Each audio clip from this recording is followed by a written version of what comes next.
What is up, everybody? Welcome back to another episode of Just Stories with BT.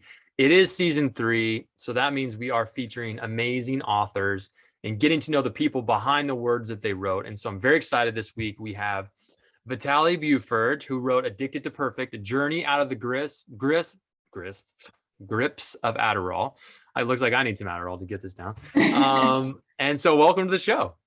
Yeah, thank you for having me. I'm excited to be here. Yes. So before we get into what you do now for work and the book and all of that, I just want everyone to kind of get to know you a little bit. So anyone who doesn't know you, I'm going to give them a 30-second, super fast, a flash in the pan of your life. Sound good? Sounds great. Okay. So here she is in like 30 seconds. So she was born and grew up in Huntsville, Alabama. She is a lefty, so southpaw, love it. She grew up as a kid. She loved artwork, playing the drums, music. Her first job was actually as a waitress at Cracker Barrel. In high school, she was into artwork, live music, hanging with friends, played soccer. And one thing that she mentioned in the bio, which I love, was that if you really had your mindset on something, you would go out and do it, whether it was performing in front of people, hundreds of people at a musical or winning art contests. So obviously very driven.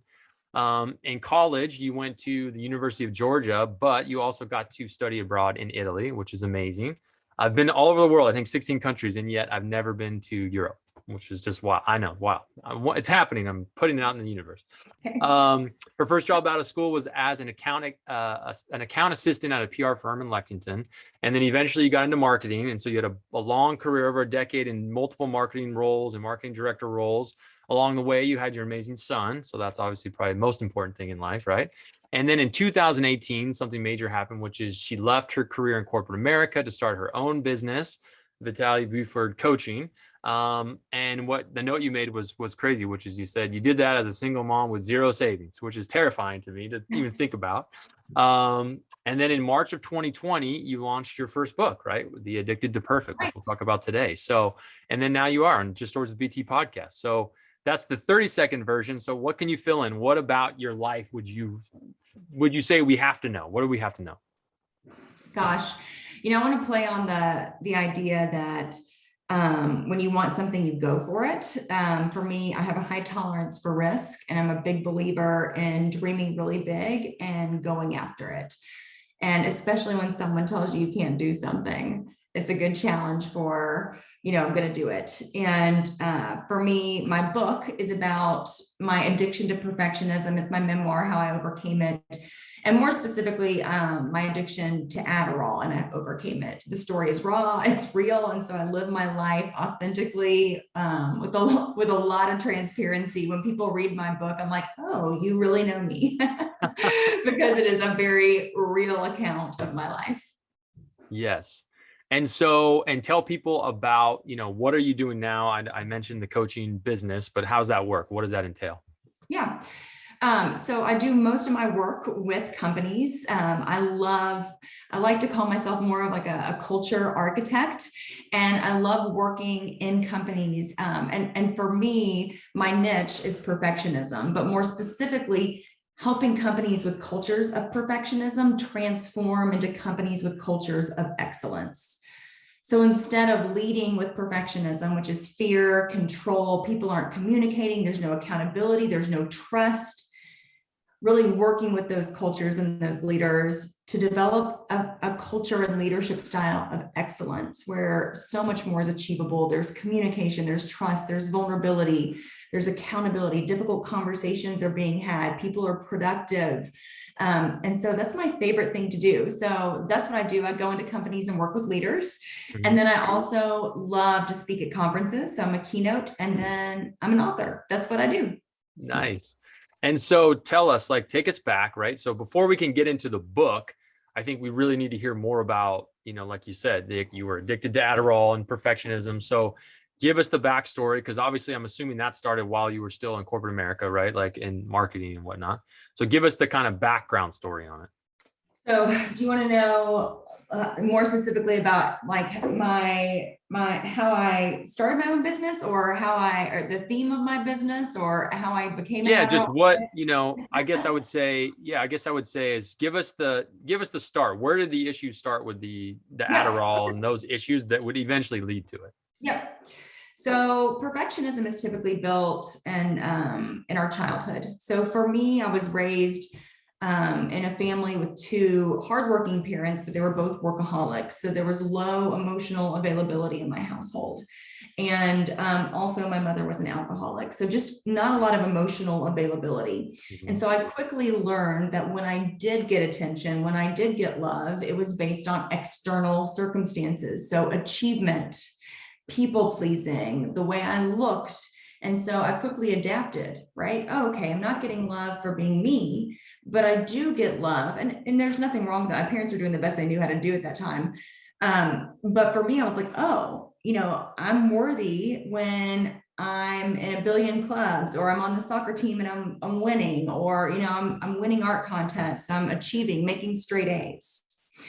And so those survival coping mechanisms carried me into college, Mhm. where I wanted to be perfectly thin. I wanted to make good grades. And I stayed away from a lot of drugs and alcohol just because addiction runs in my family. But I was introduced to Adderall my junior year of college.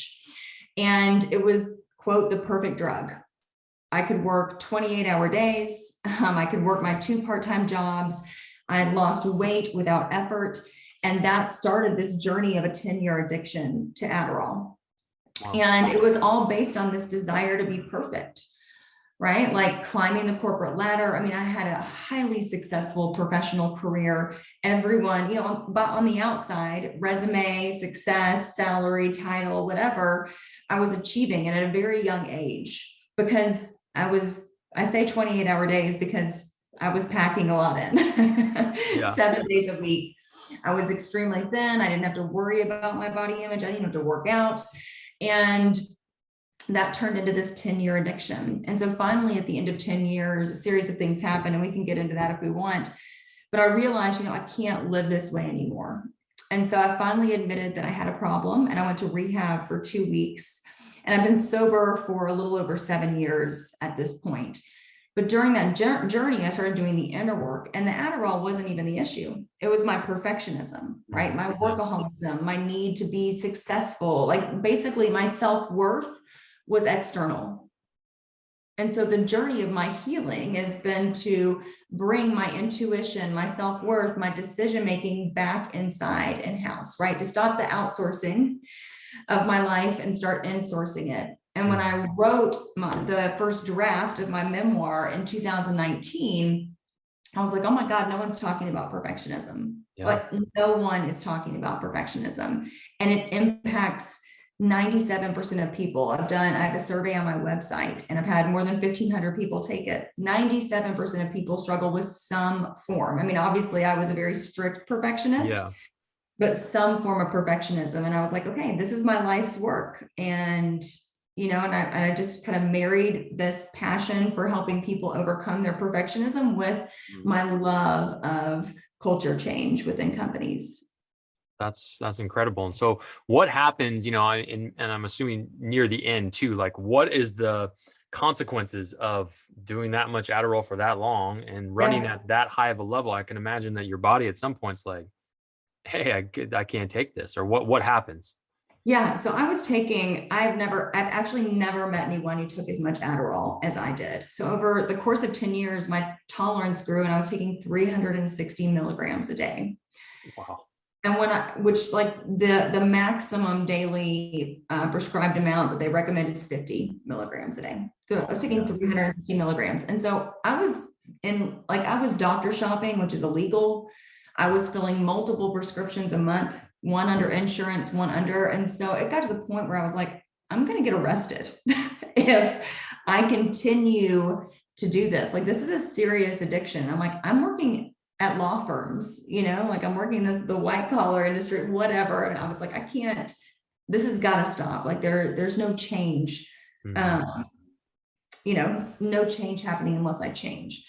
And so that really was what happened, is I was taking that much. And really there was no physical symptoms. It was more, I was very emotionally addicted to it. Like I thought I needed it to be successful. You know, when I got sober, I was like, there's no way I'm going to be successful. Like that's the only reason I was, which again is me thinking externally. Mm-hmm. And I'm actually way more successful without it. Yeah. And what was the rehab process like for something like that? Is it detoxing the body and the mind, or how did that work? Yeah, I mean, it's detoxing. For me, I'm more so, I know myself, and I was like, I've got to be removed from my environment completely. Like it was less of needing to detox and more so needing to be removed from my environment, because I knew that if I just did outpatient, I wouldn't really commit. Mm-hmm. And so you come out of it, you get past it, and then what? What's that first Yeah. next step? What did you do? So, then I realized Adderall is not the issue. It's this perfectionism, this need for control, all of the symptoms which we can get into of perfectionism. And so a year later after sobriety, I was like, I cannot work for lawyers anymore. Love them, can't work for them anymore. I've been doing this for 9 years. I need to get out of the legal industry. And I was like, you know what? I think I want to be an HR director. So changed industries, became an HR director, and then started coaching the leadership team, Mm-hmm. and then became a certified coach. Also during this time, I adopted my nephew. So my child is actually my nephew, and I'm raising him. Oh, cool. And that really changed me too, because I was like, I can't model, unhealthy, behaviors around him, because when I got sober, and sorry, I'm completely I'm like TMI this entire interview, No, that's but the I best one. developed an eating disorder when I got sober, because it was like I was switching one addiction for the other. And so Yeah. when I became a mom, I was like, I cannot model this unhealthy behavior for him. And so that really helped me get healthy in terms of the eating disorder, which then allowed me to realize all the other symptoms of my perfectionism. And so 2 years into the HR job and coaching, and realizing, coaching and training and speaking is what I was meant to do. Yeah, I jumped ship. Like literally single parent, no savings, and just went for it. Wow. That's crazy. I just thinking of that as a fellow single parent, that is terrifying, because it's like, It's a yeah, the lot. weight of the world's on your shoulders, when you have the Really. kids at home, that you're like, wait a minute, they're relying on me for everything. Oh my Oh yeah. gosh. Yeah, there But it was no also gives you, Christmas. I believe, and I've had conversations with previous guests about this, but I'm a firm believer that, single parents in the workforce, I believe bring a different element of grit than anyone else. And that can be your most absolute valuable employee or as a business, because you don't have the safety net, right? So there isn't this other like, well, if it doesn't work out, whatever, my spouse helps, or this other thing, Right. it's like, no, it has to work. So you just come at things with a different perspective, I believe.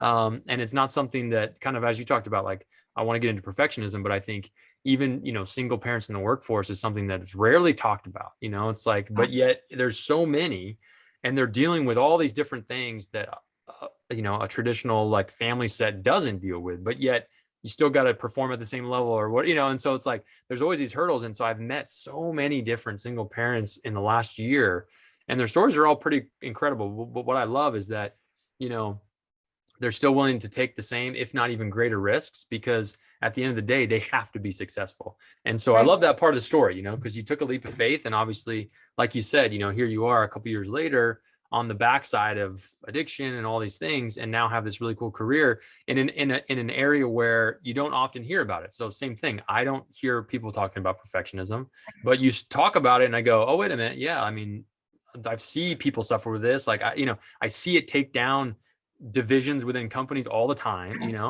So before we get into that, why don't you give us the story? Because before we got on, you mentioned like how quick you had to write your books. Tell me about that. So before I even started a business, like I knew I wanted to write a book, because I was like, no one's talking about Adderall addiction. No one's talking about perfectionism. Like I want to tell my story in a real way, mostly to encourage people to own their stories, because as people, we minimize our life experience. We think someone else had it worse than us. So, ours wasn't that bad. We minimize it, or it was so painful, we push it down. And so to own your story is really such a huge part of true healing. But I knew me, and I was like, okay, I can go the publisher route, or I can go the self-publishing route. And I knew that if I did self-publishing, there was no way I was actually going to write it. Like, I needed a legal document to hold me accountable, and a legal timeline to hold me accountable. And so I'd written 2 chapters to sell the book, but just kept putting it off, because to relive my story and to write it all down, and childhood things and traumas and whatever, was going to be triggering. Yeah. And so I remember my publisher calling me, and this was like in April, and she was like, Vitale, and she's based in New York, so very direct. And she was like, if you do not get the first draft of the book to me by June 28th, the book's not going to come out for another 2 years. And this was in 2019. Wow. And so I literally spent 5 weeks, and that's all I did. And so I wrote the first draft in 5 weeks. Wow, that's incredible. And that's all I did, like probably showered only a few times, ate a lot of cake because it was triggering, and I probably wasn't very pleasant, but 5 weeks straight, wrote the first draft. Obviously, like the editing and content editing after that took longer. But it was a really intense period, but also just proof that you just got to put your butt in the seat and write. Yeah. And then it comes out right in the middle of the pandemic, right? Kind of the start of the pandemic. Hey, right. So I had to let go of all outcomes and attachment to the book, which I had done before. I was like, you know what, this book, I wrote it for me. If it helps one person, I did, it did its job. And so I'm really glad that I let go of the outcome, that I wasn't attached to like, oh, I've got to get on Oprah and I've got to be on this book list and on this. So for me, thank goodness, because if I had a lot tied up into the outcome of my book, right, that would have been perfectionism. If I had a lot of attachment to the outcome of my book, oh my gosh, that would have sidelined me. Oh, for sure. No, and I think it's hard not to have those attachments, to those outcomes. It's very difficult, but I think you're right, where I'm around a lot of entrepreneurs, and I know, even like with this podcast we were talking about before I got on, but I had no outcome or any expectations of what it would be or what it would, other than I would love to make connections and hear the stories. And if it helps somebody out there, great, like that's awesome.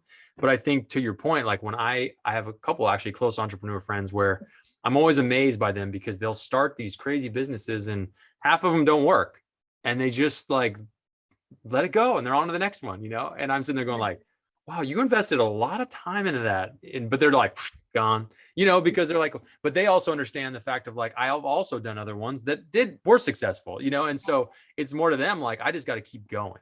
And I think that's the strategy that you said that's so powerful, is like, hey, if I help one person, it's all worth it. And if you use that mantra as your measurement tool, life can be so much easier, because you're not holding yourself to some absurd standard that you can never hit, especially with social media and everything we see today. Everyone's portraying the perfect life, the perfect family, the perfect picture, it's like, and that's just not the reality. You know what I mean? So when you try to set yourself to that standard, you're just going to be disappointed or work yourself to death, like you almost did, right?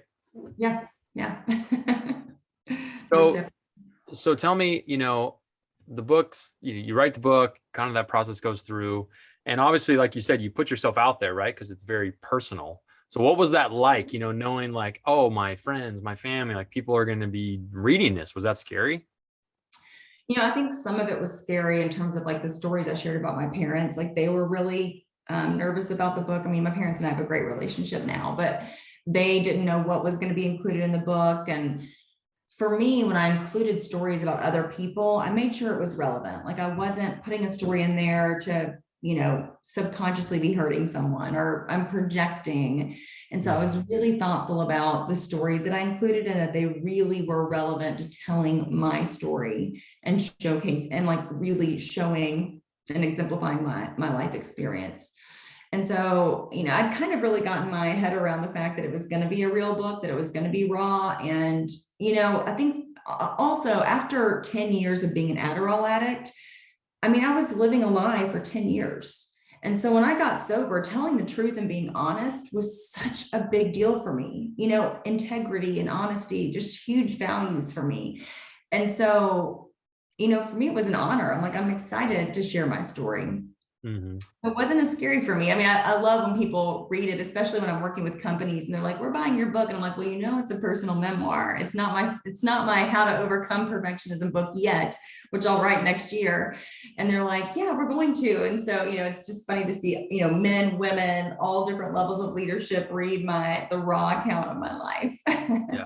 Well, like we talked about before, I mean, I think that's the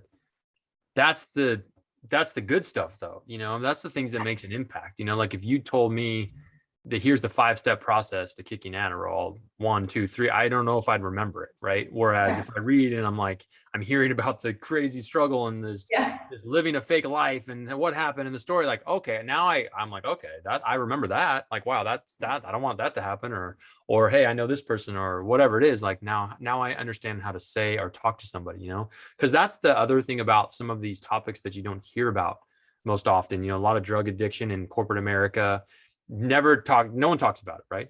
But also if you know somebody, you also don't know what to say or how to help, you know what I mean? Like those are the challenges, you know. So what has been the response from the book, from people who've read it, you know, what's been the feedback that you've gotten? Yeah. I would say that I mean, first of all, like men, women, addict, no addict, people, there are always pieces of the story that people are like, oh my gosh, I can relate to.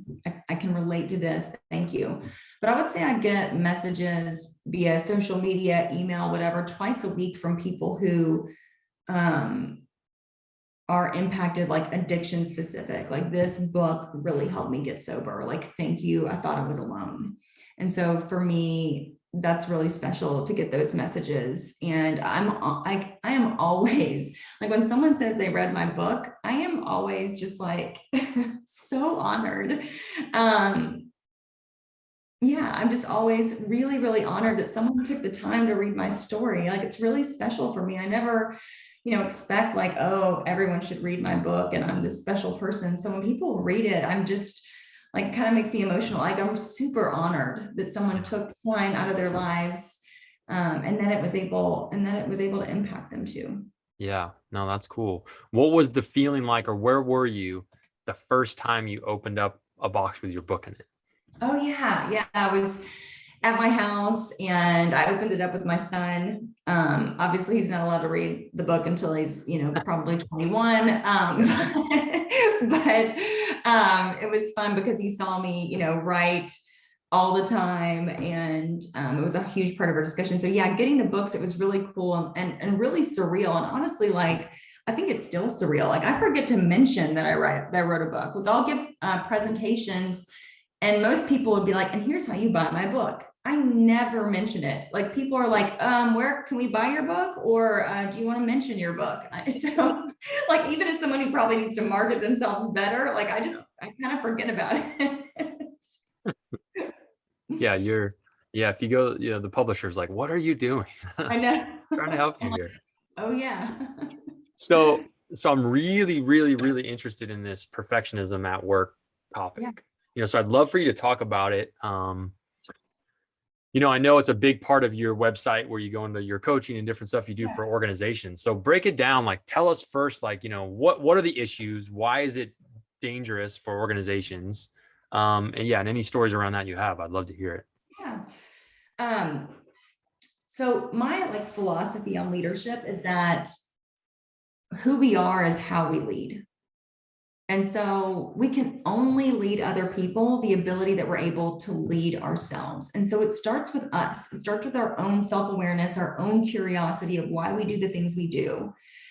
And then we can learn better leadership skills. So when I'm doing trainings, I'm like, I can teach you all this external stuff and how to lead others, but I won't train without doing my first piece of how you lead yourself. Mhm. Because if I think back to when I was leading the large marketing departments at law firms, I mean, I had unrealistic perfectionist expectations of myself, and I projected that onto my team. I mean, I didn't even know I was projecting it, but I was pushing us harder and harder, and we were achieving ridiculous results. But on the outside, right? But we were burnout, worn out, stressed, not communicating. And so for me, I'm like, gosh, if I'd been more aware of myself at that time, I would have been a much, much better leader. Mhm. And so it all starts with us. And so when you look at perfectionism, people typically think of perfectionism as, well, it's like when you get interviewed for a job interview and they're like, what's your biggest weakness? And you're like, I'm a perfectionist. So people typically, we associate it with something we want to be. We want to Yeah. be perfect, detail oriented, getting things done, but it actually is the one thing that keeps us from being so successful, right? It's limiting your success instead of creating your success. And so the main symptoms of perfectionism are avoiding conflict. So not having difficult conversations with colleagues or asking for that promotion that you've been wanting to ask for. You're too afraid, so you don't ask. Imposter syndrome is a symptom, right? Feeling like a fraud. Why am I in this meeting? I don't want to speak up. Like, what if my idea is dumb? What will they think? Procrastination, right? Not starting that project because we're so afraid it's not going to be perfect enough. Indecision, not being able to make a decision, or you make a decision and you go back and forth. Workaholism, right? Your work being your identity. Not delegating, right? We don't delegate because we don't trust someone to do it as well as we can do it. When delegation in itself, like when you aren't delegating, you are denying others and yourself of a growth opportunity. Because if you're doing the same thing every day as a leader and you're not delegating, there's no room to learn new things. Yeah. And so that in of itself, it hinders creativity. Perfectionism completely erodes trust because people aren't communicating, right? Clear expectations aren't set. There's a lot of people pleasing and external validation. So even when it comes to deadlines, people will set people pleasing deadlines instead of realistic deadlines. Like, oh yeah, I can get that to you by tomorrow. No, I can't. I got a 20-mile long to-do list. Like, now I'm going to have to pull an all-nighter just because I wanted to please you.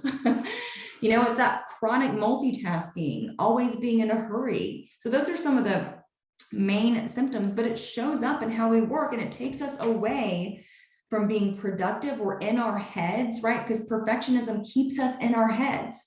We send an email out and there's a typo, and we beat ourselves up over a small typo for days.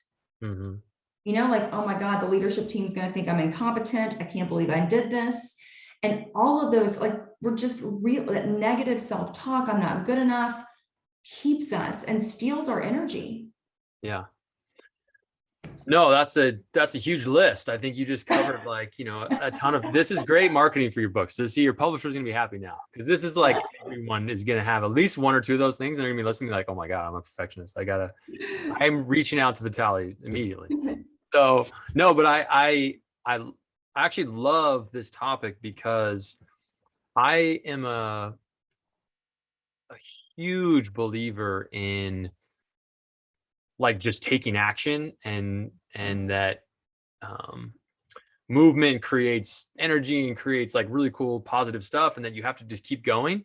And I feel like in work, perfectionism is something I've seen so many times dwarf so many people's careers and their growth and promotions and things, because they take too long to create things because they're too worried about it being perfect. Or they never speak up in the meeting because they only would speak up if they could really conjure in their head a perfect response. Right. But unfortunately they can't, and then by the time they have it, it's too late. And maybe their feedback was actually the best in the room and would have been the most helpful, but they didn't get it out, right? Or they're too concerned about not putting something out, a video or this or that or content or the comment on Slack or whatever, because it's not perfect. And so then unfortunately nobody gets to know you or Right. gets to see the content. And it's like, it's sad because a lot of it too is, it's people have different personality types, and some people just blurt things out. And that's also not good either. If it's just blurted and there's nothing behind it, that doesn't help you. But at the end of the day, I've had people that, were some of my most talented team members or managers or directors that work for me that have told me over the years things that they made up in their head that was so false. I'm like, well, how come you didn't produce this training? Well, because, it would have taken this long and all, whatever the excuses. And they've told themselves all this stuff. Mm-hmm. And I'm going, that's just so false. Like, you could have just done it. It wouldn't have been perfect, but it would have been out there, but unfortunately, like you said, if that's your mantra, it's very difficult to overcome it. So knowing these things, like, what's the actual action step though? Like, how can people start identifying it and, Yeah. starting to change? Like, well, how does that even happen? Yeah. So first it's by me, obviously educating people on what perfectionism is and the different types. And I've created two types of perfectionism, slow and fast. And so like doing a deep dive. But the first step of overcoming perfectionism is curiosity, is getting really curious. And I think curiosity is like such an underrated skill as a leader. Like it is so, so important. And perfectionism totally kills curiosity because you want to know everything. You want to always be right. To not know the answer to something, to not know this would mean you're imperfect, right? You're too human. And so to get really curious and get curious about your thoughts. So when I start with people, it's about getting like curious observation of like all the negative thoughts, what you're saying to yourself, like get really clear on how pervasive your thought patterns are. And then what we do is we look at the slow and fast perfectionism, right? So the slow perfectionism, like getting really clear on your perfectionism patterns. Where do they show up in the different areas of your life? How often do they show up? And then we just take them piece by piece and course correct them. But slow perfectionism is the kind of perfectionism that keeps you stuck, right? It's the procrastination, indecision, conflict avoidance, right? You're stuck in inaction kind of perfectionism. And then there's fast perfectionism, which is the too much action, like the go, go, go, achieve more, people pleasing deadlines, the chronic multitasking, the workaholism. And so typically, like if you're anything like me, you're both slow and fast, right? Like I was both the taking on way too much responsibility at work, and I struggled with imposter syndrome and procrastinated, right? So I was slow and fast, and it shows up in our relationships, how we parent, all the different areas. And so we look at the slow and fast perfectionism. And so it's just getting really clear, like getting really curious about, how is it showing up for me? And why do I do these things? And how am I projecting it onto my team and the people around me? Wow, that's really cool. And what have you seen since starting this? And obviously now you're almost, 3 years in or whatever, 4 years in. What can companies expect? Like, hey, they bring you in, they try to figure out things like you're obviously working on their culture or whatever it is to kind of identify those things, but do you just kind of key in on a certain couple executives, or do you work on whole teams, or how does that work? Yeah. So there's like so many different versions of my training. There are deep dives that I do with small groups. Like I just did the deep dive, my 2-day training with 9 high-level male executives, actually, which is really cool for me because people are like, oh, it's not a guy thing. And I'm like, no, it's an everyone thing, actually. It just manifests differently, or we use different words. And so I do the deep dive training, which is, day one is always like we do a deep dive on how you lead yourself with excellence instead of perfectionism, because I believe that excellence is the opposite of perfectionism. And then day two is always how we lead others. And we cover the topics of vulnerability, trust, accountability, communication, how to have candor, how to have difficult conversations, how to let go of perfectionism, right? How to embody the idea that done is better than perfect. Right? How to really create a culture where there's curiosity, creativity, confidence, trust, right? Trust is like the most important part of a culture. Like it's not a nice to have, it is a must have. And perfectionism erodes trust. People aren't asking for help. They're not communicating. They don't trust themselves. They don't, and so just rebuild. How do we rebuild that trust in a culture? And so we do a deep dive on that. So for me, it's those. And then, the measurement benchmarks are, I typically check in with companies, or we'll continue to do work together, and I'll work one-on-one, or I do continued group coaching with the group just so they have support, because I'm a big believer in results, right? You can do a 2-day training, but it's like, how do we continue to integrate that into the culture? Yeah, that's awesome. And, obviously I would imagine that some of the companies that may be reaching out, or the people that may be reaching out, are obviously, potentially maybe they think there's people on their team that also could be not just struggling with perfectionism, but, have you come across companies or people that specifically are also trying to overcome Adderall addictions, or, has that woven in at all? That hasn't woven in, but because I think because people like Adderall makes you quote perfect, people Yeah. don't want to let it go. People don't want to talk about it. So I haven't actually haven't. That would be interesting. Mostly it's just the culture change. Um, and for me, again, the Adderall was just a symptom, a major symptom of my perfectionism, but Yeah. I haven't come across that yet, mostly because I think people keep it so private. Yeah. What would you suggest somebody, let's say, it's a spouse or a boyfriend or a girlfriend or something that maybe you're like, okay, I can clearly see this person is really addicted to this. They can't live without it, but obviously they could still be being successful or whatever. Like, how do you spark a conversation around, hey, this may not actually be long-term very good for you? Yeah. Or do they You just, you just know, buy your book and just be like, oh, hey, I got you this book. well, Check a out. lot of people come to me. I coach a lot of executives one-on-one that Google Adderall addiction, how to overcome Adderall, because there's not a lot of resources. And Yeah. that's another reason why I wrote it, because there was no one when I went to rehab that was an Adderall addict. It was alcohol, other drugs. Like I was alone. I went to AA meetings, and again, no one was, their primary drug of choice was not Adderall. So I had no one to relate to. I'm like, Mhm. no one's talking about this, and it's a problem.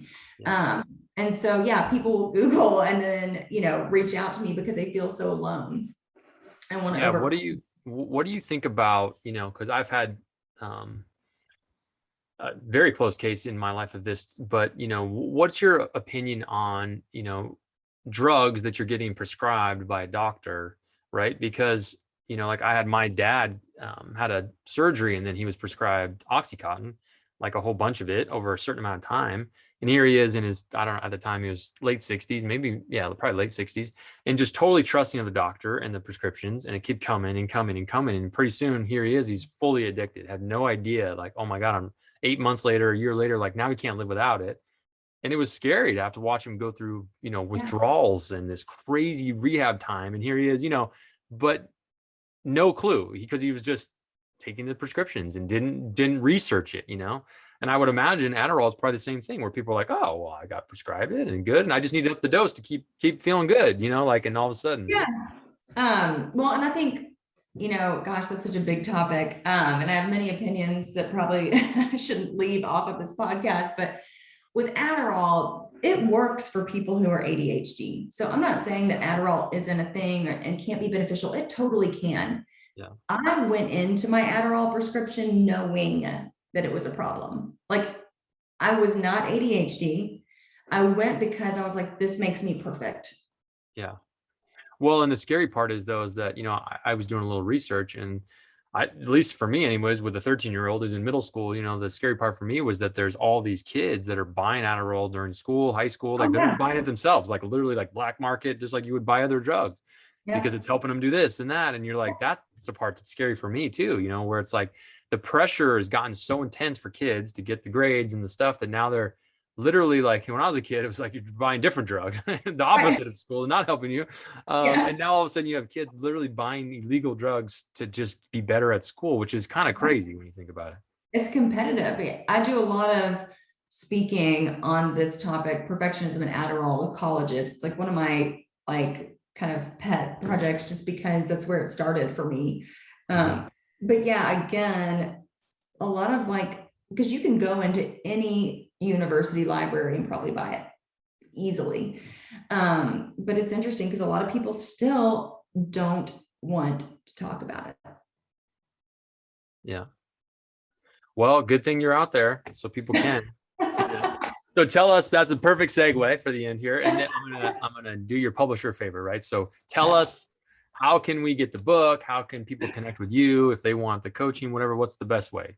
Throw it all out there. Yeah. So my book is on Amazon and Audible. It's called Addicted to Perfect. And in terms of emailing me, I'll give you my personal email. It's super easy. It's just Vitale at Gmail.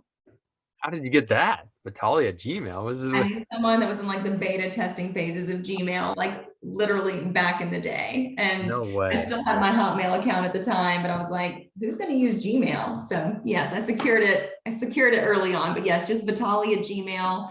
And we can see if it's a right fit for you. Nice. I love it. That is awesome. I would just be flaunting that thing everywhere. I mean, that's just like, I don't know if I don't know anyone with just a first name at Gmail. Never met it. So here you go. Right. My first one. Awesome.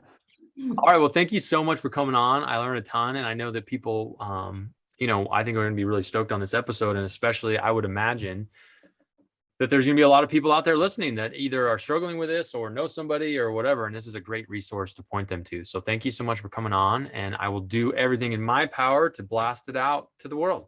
So Awesome. Thank you so much, Brett. This was an honor. Appreciate you. awesome. Talk soon.